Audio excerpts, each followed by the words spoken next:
All right. So thank you again to our panelists for appearing and coming to speak with us this evening. Just to kind of introduce our three panelists in no particular order. We have Nicole Hawley from Chapman University Fowler School of Law, and she will be speaking to personal statements, more specifically after an introduction of herself and the school that she's representing this evening.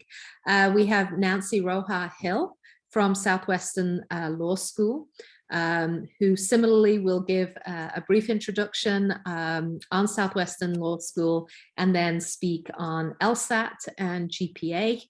And then Karen Shear from University of San Diego School of Law, who also will give an introduction and then speak to Addenda and diversity statements. We will then allow each of our panelists to speak more directly to kind of timeframes and scholarships, since each school is a little distinct with respect to timeframes and scholarships. After kind of remarks from our panelists, we'll then open it up for Q&A. So jot down those questions and you'll be able to speak more directly with each of our panelists in the Q&A session. So perhaps we will go for about, I don't know, 35 minutes, maybe 40 minutes. You know, I don't want to kind of limit us to any particular amount of time there, but I would like to be able to hear from our panelists and then have some time to open up to our students for Q&A. So without further ado, if we could perhaps start with Nicole, if that is okay, to speak about personal statements. Absolutely. And you wanted me to start with just a general introduction to Chapman Law. Absolutely. Perfect. Wonderful. Yeah.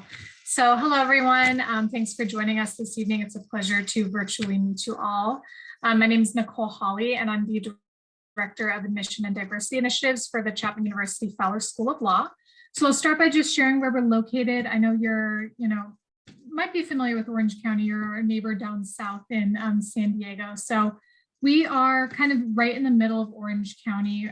If anyone's been to Disneyland, we are right down the street, about 6 miles away.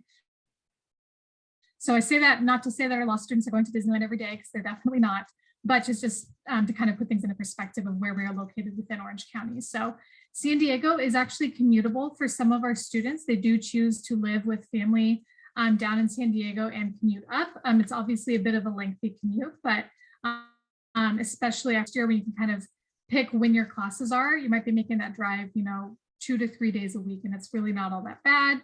And we also do have a Metrolink stop right near our campus. So students will sometimes drive up to Oceanside, hop on the Pacific Surfliner, and then take that all the way in to Orange, where Chapman is located. So enough about location, so a little bit about what we offer. So we have the traditional 3-year JD program with 7 different optional emphasis programs that students can choose to specialize in. And those specializations are not required. They just are an option if you find one of them aligns with your interests. We also have 2 joint programs, a joint JD MBA and a joint JD MFA. We are a smaller law school, so we bring in a class of about 150 students each year, which is definitely on the smaller side if you're looking at other law schools and comparing class sizes. So our student to faculty ratio is actually 6.5 to 1. So it's definitely a very small community where faculty know their students' names. Students, are very close and collegial with their classmates, and then the administration and staff is obviously very accessible to our student body as well. So that's just a little bit about us. And now I did want to turn our attention to personal statements. So I specifically asked to talk about this component of the application because I think it's my favorite part of the application. It's the only chance in your entire law school application process where we get to hear from you directly. Most law schools do not offer interviews. Some do, but most don't. So that means that the only chance that a law school admission committee gets to hear from the candidate is in the 2 to 3 pages of the personal statement. So that's incredibly important because the rest of your application can you have really strong letters of rec where we're hearing other people say wonderful things about you. We can see great letters on a transcript. We can see great numbers on your LSAT score, a great GPA. All of those things are all well and good. But as I just mentioned, Chapman is a school of only 150 students. So when we're bringing in our class of 150, we want to make sure we're not bringing in 150 clones who were all in the president of the Pre-Law Society, who all majored in political science, who all did an internship with a law firm over the summer. That's wonderful if that's what you want to do and those are your interests. But the personal statement is a great chance for you to share something additional about your personality that we wouldn't have otherwise known in your application. So for Chapman specifically, we actually don't have a prompt. So that means you can write about whatever you want to. Some law schools do have a specific prompt, so I encourage you to make sure that you are addressing the prompt for those schools. But if you see that there's no prompt and you're just wondering, where do I even begin? Some questions to think about are, what makes you want to be a lawyer? Was there a specific moment where you decided that you wanted to go to law school and pursue this profession? If so, what did that moment mean to you and how has it impacted your life? Maybe you have a specific idea of what area of law you want to practice. You can share that with us in the personal statement. Maybe you don't. That's okay too. Some other questions to think about is, what is one thing you've learned about yourself that you want to communicate to the admission committee? Is there any singular experience that had a really profound impact on your life? These are just some general guidelines of, directions you can take. But my generalized piece of advice is really use that space wisely, because as I mentioned, this is the only chance for the admission committee to hear from you directly. So what you don't want to do is just rehash your resume and walk us through, I did this my first year of college, then I took this internship, then I joined this organization, because we have your resume on one screen and your personal statement on the other in all likelihood. So if you're just going to use that space to walk us through your resume, that's not the best use of your time and the admission committee's time. We want to learn something new about you that we otherwise would not have known throughout the rest of your application. So those are kind of my generalized pieces of advice when it comes to the personal statement. Don't worry too much about it being flashy, but I would, you don't need that like hook for the first sentence, and we're going to read through all of them anyway. So make sure you're, being true to yourself and using your own voice. Don't think that there's one particular, cookie cutter route to how you should address the personal statement. Just be true to you, be a true writer, and obviously, do the whole spelling and grammar check. Please use spell check. Please, if you are going to mention a law school's name, go through with a fine-tooth comb before you press submit and make sure if you're applying to Chapman that you don't say, and that's why I'm so interested in attending, UCLA School of Law, because then, okay, do you want me to send that over to them? Like what? So definitely make sure you go through with that fine-tooth comb and make sure you are, if you are going to use a law school name, address it specifically in that particular application. However, just know you don't have to specifically address the school in the personal statement unless they ask for it. If they in the prompt say, why are you interested in attending Chapman? Then definitely address that. But if they don't, then you don't have to. If you are going to include something specific about a particular school, make sure it is specific to the school. Don't just say, you have wonderful faculty. Are there specific faculty that you're interested in working with, or what about the faculty made you excited to apply to this school? And yeah, if you are going to include that, make sure it's, paragraph or two at the end. Don't make your entire personal statement about the school, because we know about our school. We don't know about you. So that's the whole point of the personal statements, for us to learn more about you as we're creating a class and making sure we bring in diverse experiences, diverse perspectives and personalities into the classroom experience at any law school that you might be applying to. So those are all the generalized tips that I have at the ready, but I will be in the chat box if anyone wants to, feel free to submit a question there, or I know we're also going to have a Q&A session at the end, and I'd be more than happy to answer further questions about the personal statement. So I think that's all I've got, Kimberly. Thank you. Thank you, Nicole. Next, we're going to have Nancy Roja Hill from Southwestern Law School. And after a brief introduction, She's going to talk about LSAT and GPA. Thanks, Nancy. Thank you. Thank you for inviting Southwestern once again to do the panel, and hello to all of the students out there. I hope that this will be really informative for you on your exploration or journey to law school.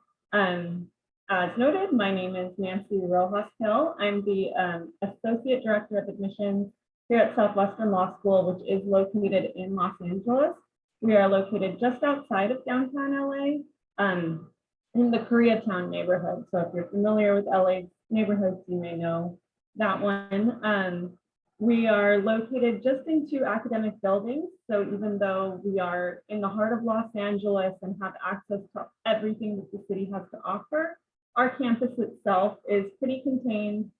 There's one building that looks like this. That's our historic Art Deco building that we have the privilege of occupying. And then we're also in just an additional building right next door of no architectural remark. But that's where I get to work. I don't get to work in the city one. But if you do come see us, perhaps in the spring, we're not open right now, but possibly in the spring, we'd love to show you around and show you how small of a community our school feels like it is, despite being in the larger metropolitan area of Los Angeles. So I like to think that gives students kind of the best of both worlds. We are a standalone law school, so we're not part of a larger university. So even though our entering class is about 250 students each year, the community itself is still really small because it's just the law students in those 2 buildings. We also do offer on-campus housing. We have an apartment community right on campus next to one of the buildings that is just for Southwestern Law students, which is great for people that are coming from a little bit of a distance away or just don't want to deal with the LA housing market, which is, you know, competitive to say. And so that's a great option for students who don't want to have to commute really far or worry about that, particularly in your first year of law school when you are so busy and kind of mastering that learning curve. So a little bit more about Southwestern's programs. We really offer a lot of flexibility to our students. We have 4 different ways to earn the JD. They're all JD programs. We have the traditional 3-year program that you are likely familiar with or that you've heard about. That's the typical full-time law program. We also offer 2 part-time programs, which are each 4 years long, a part-time evening and a part-time day. So depending on your obligations, if you're a caretaker or if you have flexible work hours or traditional work hours, you can kind of choose the option that works best for you and your schedule and your other obligations outside of law school. And then we also offer an accelerated 2-year program. So if you're the type of person that really thrives on deadlines and adrenaline, and you have this ambition to get out there and start your career, just 2 years after beginning law school, that's a possibility for you as well. I believe it's the longest running 2-year JD program in the country. And unlike some other 2-year JD programs that are out there, this one is not just an accelerated version of our traditional 3-year program. It's its own distinct method of learning, and you're in class with the same 40 to 60 students both years. You become very tight-knit as a consequence of that. I mean, I like to think that our community is very tight-knit anyway, but the scale students in particular, that's the 2-year program scale. Scale students in particular have a special bond, and that's one of the things that they say is the favorite thing about the program, besides getting to just really jumpstart their careers too. And within any of those 4 programs, you have the option. Again, it's not a requirement. As Nicole mentioned, concentrations at our school are optional. And if there's one that aligns with your interests, when you're coming into law school, you can certainly pursue that, or you can just pursue the generalized JD. Totally up to you. And so our 6 different concentrations are our entertainment and media law concentration, our public interest law concentration, our civil litigation and advocacy concentration, criminal law and advocacy, technology law and entrepreneurship, and new this year we added labor and employment law. So those are some really hot button areas just currently, and also that tend to be very popular amongst our students, and that we're quite well recognized for, particularly within entertainment law, public interest, civil litigation too. We have a lot of alumni throughout LA and the greater Southern California area that are really standout attorneys in those fields. So our programs are, or those particular concentrations could be of interest to you if you think that's a route, any of those are a route that you might want to go. We're an extremely diverse campus, so, you know, we're not necessarily reflective exactly of the Los Angeles demographic, but I like to think that, you know, we are diversifying the legal profession through the way in which we produce lawyers who look like the community and who want to go back and take their education back to their community to help uplift the areas that they came from, or the people that they know, and provide justice to people who would otherwise not be able to afford it or access it, and really just be pillars and examples for people that come after them. So that's something that we are proud of. About half of our incoming class identifies as racially or ethnically diverse. We have an age range spanning from, I believe 19 was the youngest, up to this year, I think it was someone in their 60s. So we have people that are changing careers. Maybe that doesn't apply to you at this point because you are, you know, college students, but if you're considering taking a gap year or exploring a career before coming to law school, totally doable. We're seeing that more and more actually amongst the law student population. So we're definitely a place for you. And then our first generation population is also quite high. I'm trying to recall the exact numbers from our most recent incoming class, but our school and our administration certainly cater to students in general, but also the first generation student body, because we do have so many first generation students on our campus, and we recognize the particular concerns and support and things that that student population tends to seek. So we're happy to provide those resources. That's just generally about Southwestern. I'm happy to answer more questions if any of that piqued your interest. And now I'll move on to the LSAT and GPA component of the law school application. These are areas that I think can cause a lot of concern for students because they seem somewhat out of your control. Obviously, your GPA, depending on where you are in undergrad, can still be within your control. But if you are a senior thinking about law school now and maybe weren't thinking about it when you started, perhaps you're thinking your GPA might not be competitive and it seems, again, out of your control. There are ways that you can address that in your law school application, or conversely, if you have a strong GPA, that's great, and you're really thinking about that LSAT and how you can maximize your score. So just know to put your mind at ease, these are simply components of the application. We have a personal statement as part of our application, a resume, a diversity statement, the LSAT writing sample, letters of recommendation. All of these go into what we call a holistic review of your file. So you're never going to be boiled down to just your LSAT and GPA. We are looking at all of the other factors that are in your application. That's why it's so important, as Nicole mentioned, to really convey other things about yourself. We want to know more than just what we see in these numbers. But that being said, the numbers are very important. They are one of the things that we consider. The LSAT is given some importance because there are studies that show there's some correlation between LSAT performance and first year law school performance. So that's why we place some level of import on these numbers. For the LSAT, the ideal, of course, is a one and done exam. You prepare for it in advance, you take it when you're ready and when you're comfortable with where you're getting scores on your practice exams. But of course, the ideal is not always the reality. We see plenty of applicants who have multiple scores and who see improvements in those scores, which obviously is great. That's what we like to see. We like to see people persevering utilizing their sort of self-awareness and reflectiveness to improve their study habits and achieve, a better score on subsequent exams. But, even though you've taken the exam more than once, that shows positive qualities about yourself. If you're a person whose score perhaps fluctuated downward, there are things that you can do to provide context to the admissions committee about your LSAT score, such as providing an LSAT addendum if you think there's context to provide.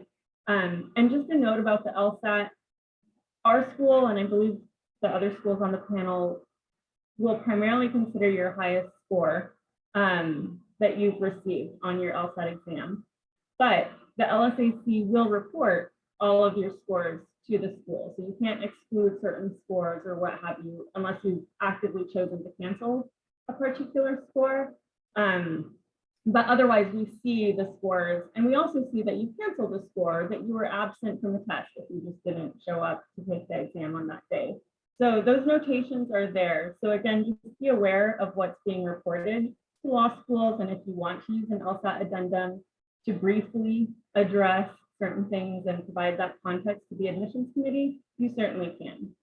And then turning to the GPA, the GPA can be an area of confusion for some law school applicants because it actually is a little bit confusing. You may think that your GPA is just what's right there on your transcript from undergrad or what you see on your student portal as your GPA, but it's actually not so straightforward. The LSAC, when you send in your transcripts to LSAC, they will recalculate your GPA based on certain parameters and policies that they have in place. And the reason they do this is to help standardize the GPA from undergraduate institution to undergraduate institution, because so many schools have so many different approaches to grading and factoring in things like a class that you retook or transfer credits. So by normalizing the GPAs for all law school applicants from all the schools, across the country, it's meant to help the committee readers understand what that GPA means relative to somebody else's GPA from a different school. So what this means for you as applicants is that you need to know what your LSAC undergraduate GPA is. So after you send in your transcripts, they do their thing, and it's not completely opaque. You can look up what the policies are and kind of think through how that would apply to your particular transcript, but they will tell you in the end what that GPA is that they calculated for you. In some cases, it might be the same, particularly if you just went to one four-year institution and graduated and you didn't retake classes or have transfer credits, it might be the same. But in other cases, it might go up or it might go down from what you expect. So just be aware of, one, what your transcripts show, and two, what LSAC ends up calculating your GPA to be. And then if it is unexpected or lower than you had hoped or lower than what is competitive for a school that you're interested in, again, as with the LSAT, you can provide in a brief addendum, which is just like an attachment to your application. You can provide some context about your GPA, or if there's anomalies, like, for instance, I took a leave of absence for one semester in my undergrad. I addressed that so that the admissions committee, when I was applying to law school, knew what happened there. You don't want to necessarily leave the admissions committee to fill in the blanks or draw conclusions that aren't correct and perhaps negative. I mean, I like to think that the admissions committee is aware that we're all human and gives the benefit of the doubt in some places. But if you have the opportunity to provide that context, certainly go ahead and do so, just so we know exactly what's going on. That can be really helpful for us as readers. So that's just kind of a rundown of some of the things you should be thinking about with regard to your LSAT and GPA. And I'm happy to go into more detail with specific questions. All right, thank you, Nancy. Next up, we have Karen Shear from the University of San Diego School of Law.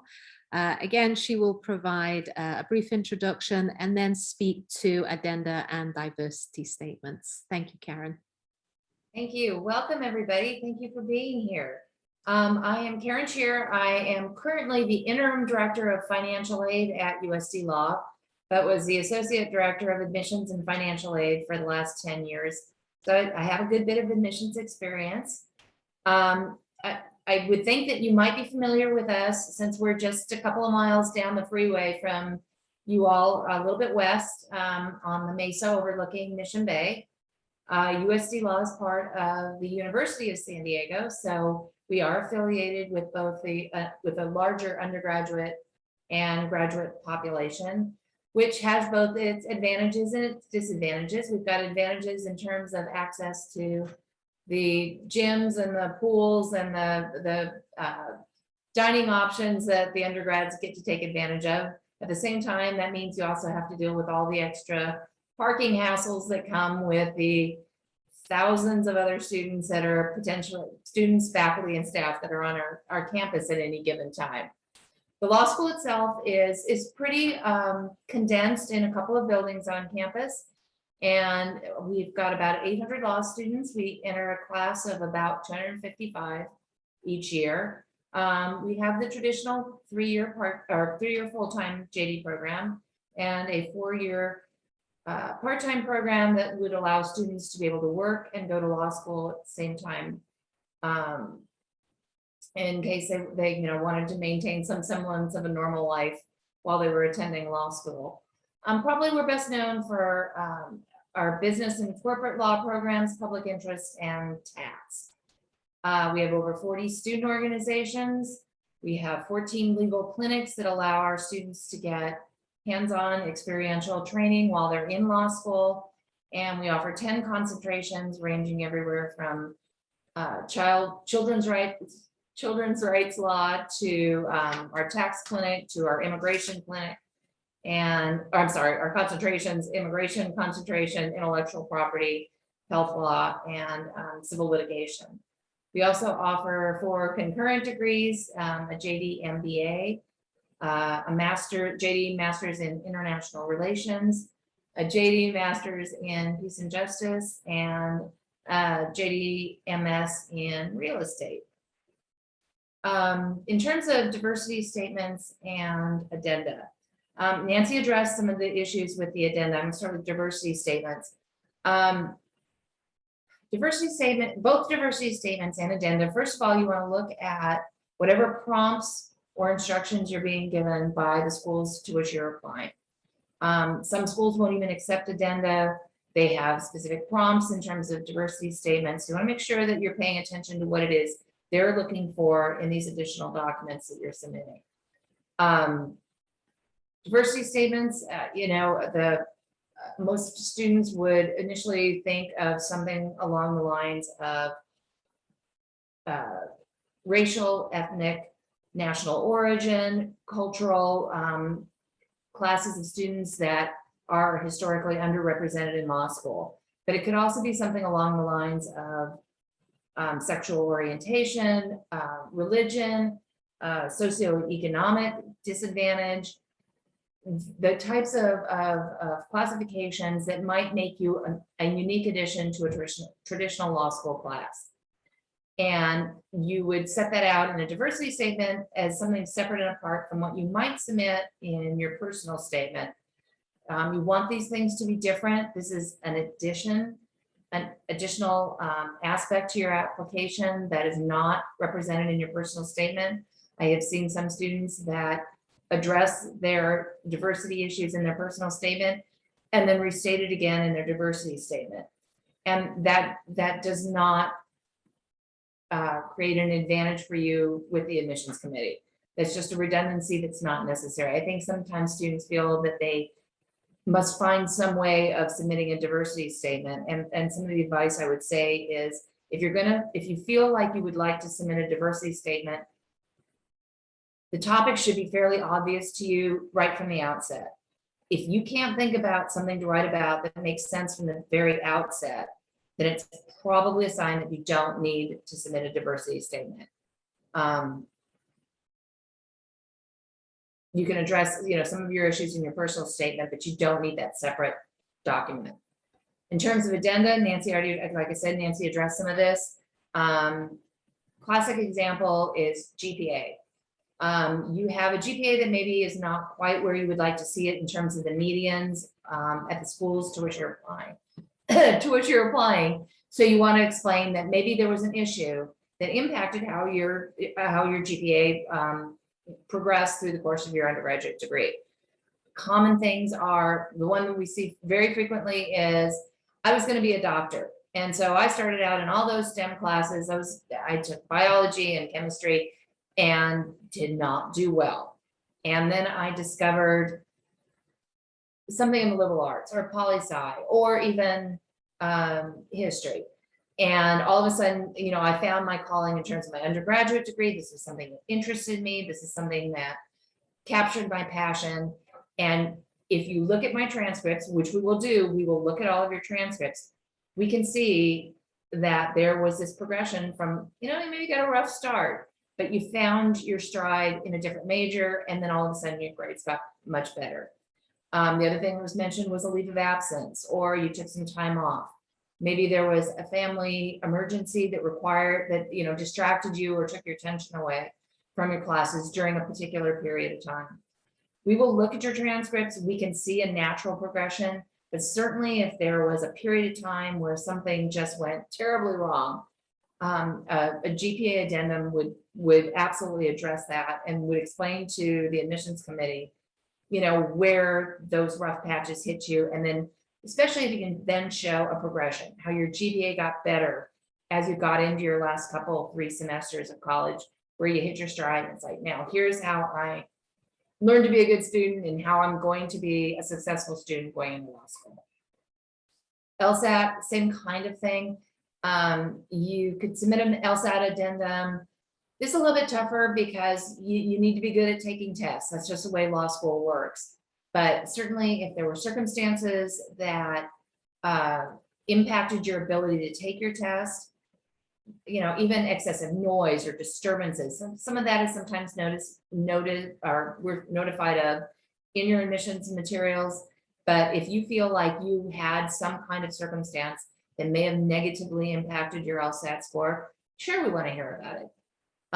The other thing is an LSAT addendum is also very helpful if there's been a significant jump in your LSAT score, something along the lines of, you know, the first LSAT you took was X and then it jumped by 6-7 points or something. You may want to address that. You know, you studied, you spent more time concentrating on timing yourself, so you got a better sense of how the LSAT was going to be scheduled. Those kind of things are helpful to the admissions committee when we see, you know, a disparity like that between a lower and then sudden jump in your LSAT score. Again, same thing, back to the original thing that I said at the very beginning though, pay attention to what the schools are looking for, the kind of information to give you on what they want to see in terms of diversity statements and addenda, and make sure that you're tailoring that to the schools that you're applying to. All right, thank you so much, Sure. Karen. We will turn now to kind of speak about timeframes and scholarships. Maybe if you all could speak very directly to your school in terms of timeframes and scholarships. It's pretty broad, but maybe if we could just start maybe in the reverse with Karen and go in the other way, if you want to speak it for a couple of minutes to timeframes and scholarships, please. So at USD Law, we are rolling admissions. We have a priority filing date or priority application date of February 1st. So by submitting your application, all of your application materials by February 1st, you will get priority consideration both for admission and for scholarship opportunities. Once applications are submitted after that time, now it gets a little bit more complicated for us in terms of deciding who to admit and what kind of scholarship money we still have available. We've been admitting people since probably about early November, later October. We've committed a bunch of scholarship money. And so students that submit their applications after our February 1st priority filing date, we've now committed a bunch of scholarship money. We've admitted a number of students. At this point, we're starting to look at, we may have to wait until students have withdrawn from our program to know how much money we can commit to students that submitted their complete applications after that date. Now, that said, we do continue to admit quite a bit, rolling on through spring and into summer. Scholarships are awarded at USD Law based on the strength of your admission application. That's going to be primarily your LSAT and your GPA, but we look at everything. And, you know, a solid personal statement and a robust resume are fabulous indicators of you know, our desire to admit you to our class and additional scholarship opportunities. All right, thank you. And Nancy? Sure. So at Southwestern, we do not have a priority deadline or an early decision program or anything like that. Our application deadline is April 1st. It's pretty generous. The application becomes available in the fall prior to the fall of the entering class. So right now, our application for fall 2022 is available. And so you can submit anytime between now and April 1st. April 1st is a soft deadline, so we will continue to accept applications beyond that on a case-by-case basis, but we really recommend the April 1st deadline for a variety of reasons. One, it's just, you know, beyond that point, it's quite competitive. Similar to what Karen was saying, we'll have been making offers of admission since you know, late October, early November, again, about the same timeline.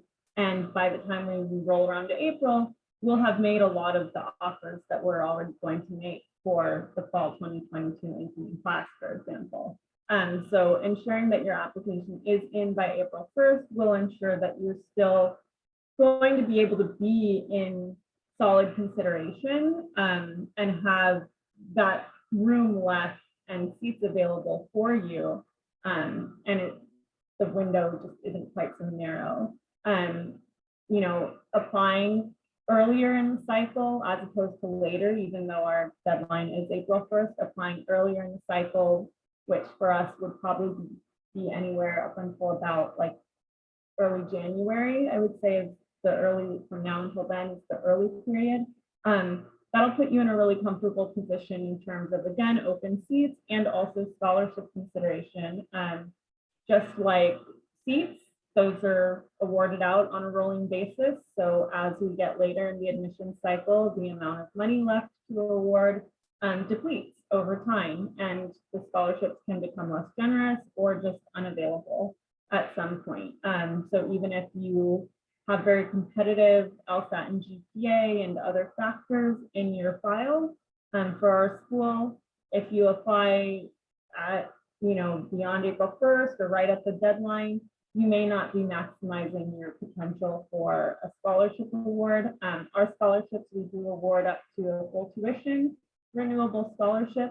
So if you maintain a 3.0 GPA year to year at Southwestern, you can retain that renewable scholarship, and those go all the way down to just also a few $1,000s for the first year. So there's really a range in terms of how generous of a scholarship we can award, and lots of our students do receive scholarship, but not everyone, because, you know, they're all merit-based and it's just off the strength of your application, and again, availability of funds. So keep that in mind when you're applying. Something that can be helpful to do is, once you know which schools you're going to apply to, make a spreadsheet of their deadlines, priority dates, scholarship availability. If they have separate scholarship applications, we don't, but if the school does, that you're interested in, you know, put that on your spreadsheet so that you really stay organized and you're not foreclosing certain opportunities because of just not being aware of what you need to do and by when. So that's kind of the gist for Southwestern. It's pretty straightforward, actually. Like I said, there's no separate application for a scholarship. If you are awarded a scholarship, usually we'll tell you what it is, you know, what type of scholarship and for what amount, right in your admission offer letter. So you'll know what that, you know, what the whole package is that we're offering you at that time. So I think that's pretty great for you to use when you're thinking about, where do I then commit? Thank you, Nancy. Nicole? Yeah, Yeah, absolutely. So with the risk of repeating a lot of what my colleagues have said, I will still, share what Chapman does in regards to timeline and scholarship. So we also operate on a rolling admissions model. So our application for the fall semester opens every September 1st. So for fall of 2022, our application opens September 1st of 2021. And that will, reoccur every year, regardless of what year we are. It's always September 1st. That being said, we see a fairly low number of applications right at the start of the cycle. We tend to say that our kind of peak period in terms of applications is usually November to February. If you're ready to apply right at the start in September, October, fantastic. Rolling admissions means that we review applications as we receive them. So if you apply at the very beginning of the cycle, you can usually expect to hear a decision back within 6 to 8 weeks of submitting your application. So the earlier you apply, the earlier you'll have answers and have that information in front of you to help you make a decision. Even if you do apply very early, you still don't have to let us know your intention until April 15th. That's our first deposit deadline for everyone, regardless of whether you applied in, February, March, or September. So you'll have, lots more time the earlier you apply to kind of weigh your options and take a look at everything to get a complete picture. So I mentioned, that April 15th is our first deposit deadline. That's also happens to be our priority application deadline. So what that means is essentially anyone who applies between September 1st and April 15th is in our priority applicant pool. So that means you're given equal weight, throughout the application process, whether you apply very early or, in April. As long as you meet that April 15th deadline, everyone's going to be given, equal amounts of consideration. It's our goal to fill our class by April 15th, and it's our goal to run out of scholarship money by April 15th. However, every year, we tend to keep going after that deadline because there are still seats available. We still have some scholarship money available sometimes. And, there tends to be a bit of fluctuation throughout the spring or the early summer and even into the late summer as students, finalize their decisions. Maybe they hear back from a wait list and they end up reconsidering their offer. So there's always some fluctuation in movement. So, folks who do apply later in the cycle could still receive a positive outcome. In fact, the past couple of years, we did actually admit some students who applied well into the summer. So someone who took the June LSAT and applied in July, if I was an incredibly strong applicant and if we happened to have a little bit of room in the class, we were able to extend an offer of admission to that student. However, that being said, that late in the cycle, scholarship funds tend to be slim to none because, like I said, our goal is to run out of scholarship funds by April 15th. So if you apply later and you're an incredibly strong applicant, there's always a possibility that you might be admitted depending on if we have seats in the class, but the possibility of receiving merit-based scholarships is very little at that point in the cycle.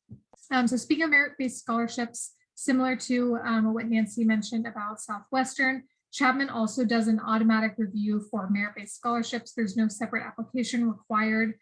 So everyone who applies, we basically take a look at your LSAT and GPA to determine what amounts of merit-based scholarship our applicants might receive. So when it comes to admission, so waitlist, admit, deny, we take a holistic review process where we're reviewing every single component of the application that we've talked about this evening. But when it comes to merit-based scholarships, it's a lot more black and white. So specifically at Chapman with merit-based scholarships, it's just LSAT and GPA. Those two numbers combined give us a number of how much scholarship money we can offer you. So the benefit of that is at the beginning of the cycle, you can take a look at our 25th, 50th, and 75th percentiles and get a fairly good idea of where you stand in the applicant pool. So for instance, if you find yourself above the 75th percentile for both LSAT and GPA, you can be pretty confident you'll receive a merit-based scholarship from us and a strong one at that. Whereas if you find yourself below the 25th percentile for both, you probably most likely know that you won't be receiving a merit-based scholarship if you're admitted. So the benefit is you kind of have a general idea of your strength in the applicant pool when it comes to scholarship funds. And then, I guess benefit / downside is it's very straightforward, which means we don't do scholarship negotiations because it's a black and white process for us with just the LSAT and the GPA. It's pretty straightforward straightforward. So we're able to offer you a number. We do the highest offer we can provide right up front. We call all of our admitted students to congratulate them on their admission. And literally the very next sentence out of our mouth is the amount of scholarship money you'll receive. So you get that information right at the very beginning, no waiting around and no separate application process required. My colleagues have mentioned. So I think that's it in terms of application, timeline and, scholarship funds that we have available. So I always encourage applicants that, apply early, the earlier the better. However, with a caveat of saying just apply when you're ready. So applicants will sometimes ask me, well, I'm going to take the LSAT again in January. Should I apply early just to get my application in since there's more seats? Or should I wait until I potentially boost my LSAT score? So for that particular example, I usually say, if you think your LSAT score is going to go up, it's probably in your best interest to wait because the benefit that you get of applying early would not outweigh the benefit that you would get of having a higher LSAT score. So, as soon as your application is ready, you've got your LSAT, you've got your letters of rec, your personal statements done, your resume's done, everything's, ready to go. Go ahead and press submit. There's no point in waiting, but don't rush to press that submit button early just because you think that there's a slight benefit of applying earlier in the cycle versus later. The benefit of, fine tuning your application will not outweigh the benefit of applying earlier. All right, thank you so much, Nicole. I'm going to turn it over to you all to ask questions. We have about 10 minutes, so questions. Let's hear from you. Is there anything that you want to ask any one of our panelists? Either something that was mentioned that you need more information on, or perhaps other questions as you're kind of navigating the terrain of applying to law school.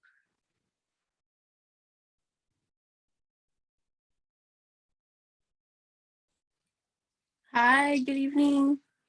Hi, Aylin. Hi, how are you? Good, how are you? Good here. I'm getting a lot of info on this stressful time of getting ready for applications. One thing that I heard that Nancy mentioned earlier was about transcripts. So for example, for me, I went to community college and then I transferred to SDSU. So in this case, I would obviously have to send in my I went to Southwestern, like my community college and university transcripts, or would it be kind of one or the, whichever one works best, kind of? That's my question that I had mainly.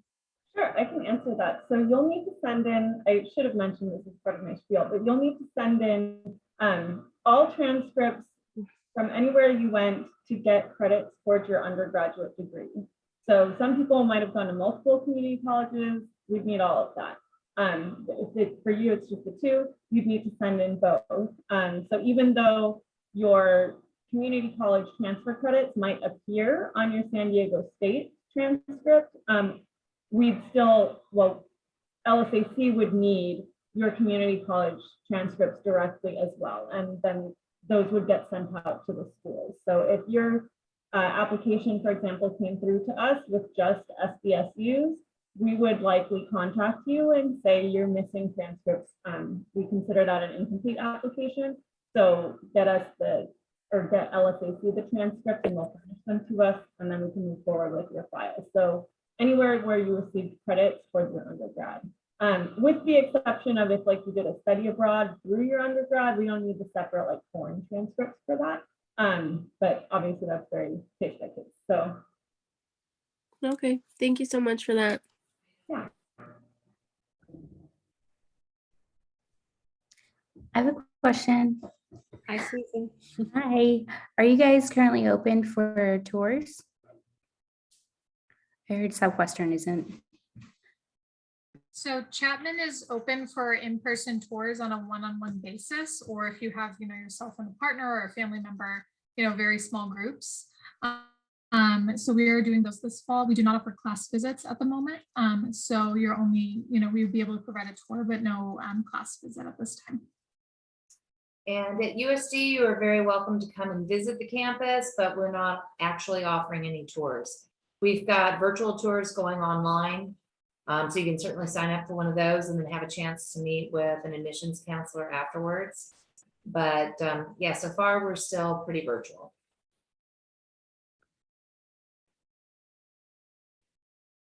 Any other questions? I know we've we've kind of gotten a little smaller in our group here.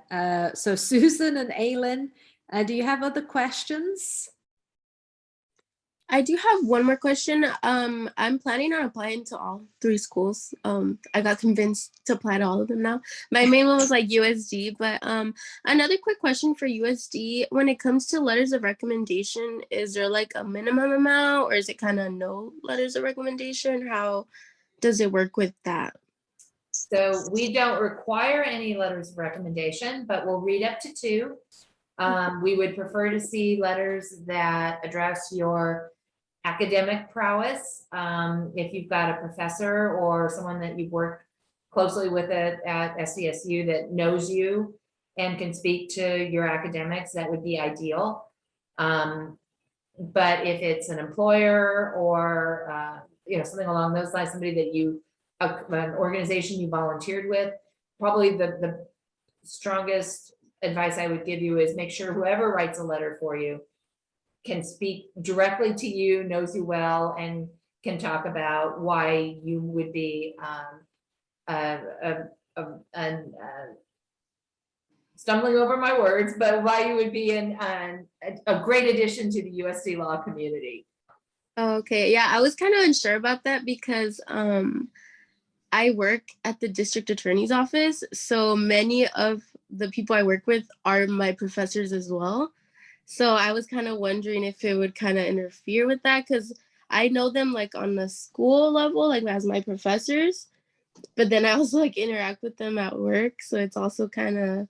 Again, if they can just speak to the qualities that'll make you a great law student or a great contributor to the USD law community, that's great. That's perfect. That's what we want. Going out to your congressperson who you shook hands with 6 months ago and attended a fundraiser at, and convincing him to write you a letter of rec, that's not so good. So we wouldn't recommend that. Okay. All right. Thank you.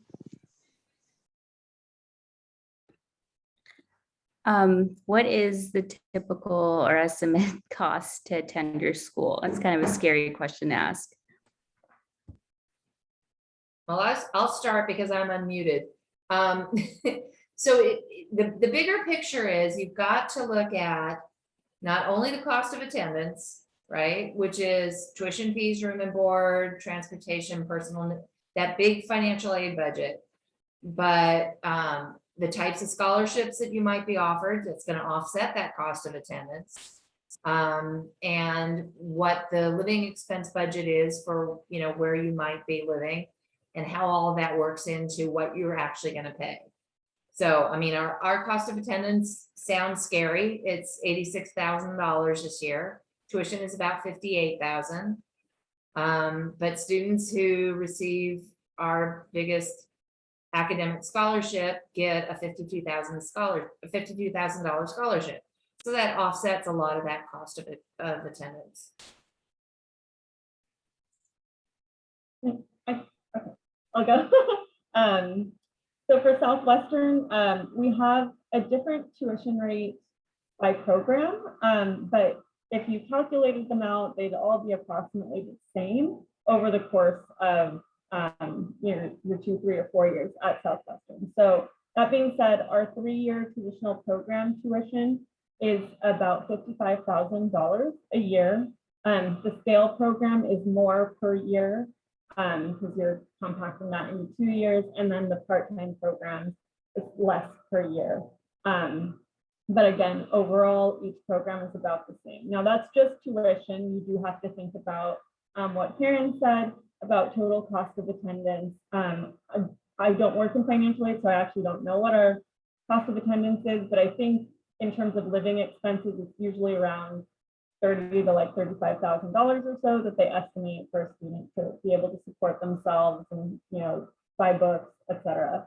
And so again, you want to look at the scholarships that are out there that are available to you, not just from the schools, but also other outside awarding agencies, bar foundations, law firms, etc., because that can really help offset some of the costs. And in particular, from those outside scholarships that come from beyond the law school, those can really help offset your living expenses and things beyond tuition.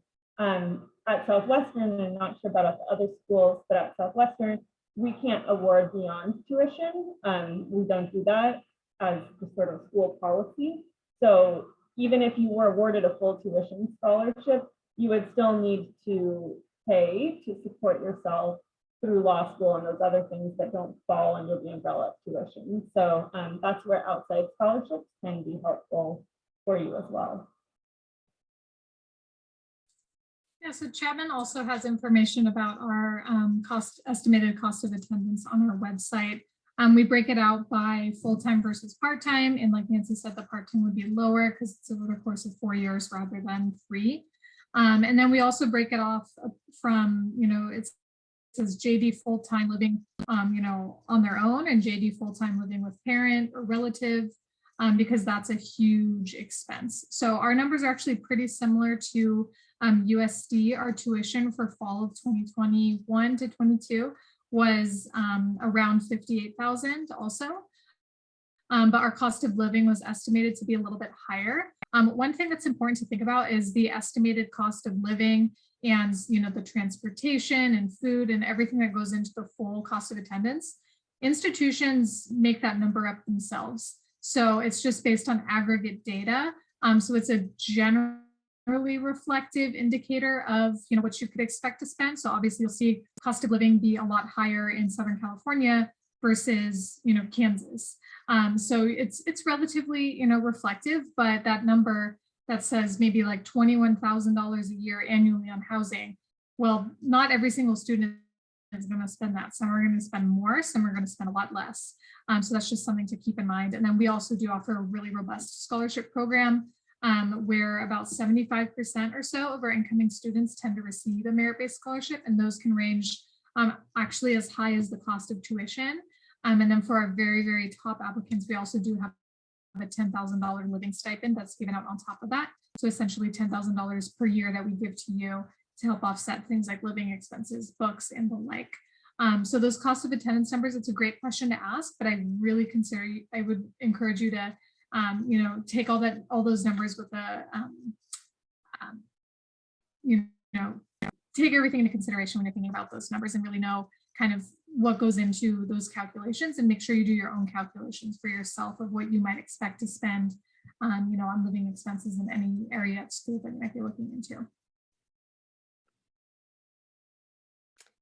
All right, well, we've kind of come to the end. I have a list of questions that I would love to ask the three of you, just because when you're advising pre-law students, you get all of these questions and a whole lot more. So it's always good to just to bounce off those questions from you all. But I will hold on to those questions and not take any more time from you all this evening. But thank you again, Karen, Nancy, and Nicole. We truly appreciate your time. I know we were small on numbers this evening, but I know our students really appreciate your time and all of the information that you shared with them this evening. So thank you. And thank you to our students for turning up and engaging with the panelists this evening. So enjoy the rest of your evening. Have a great week, and please stay safe. So thank you. Thanks, everyone. Thank you. Kimberly. Thank you. Nice to meet you all. Kimberly. Good night. You're welcome. Thank you. Good night. Bye.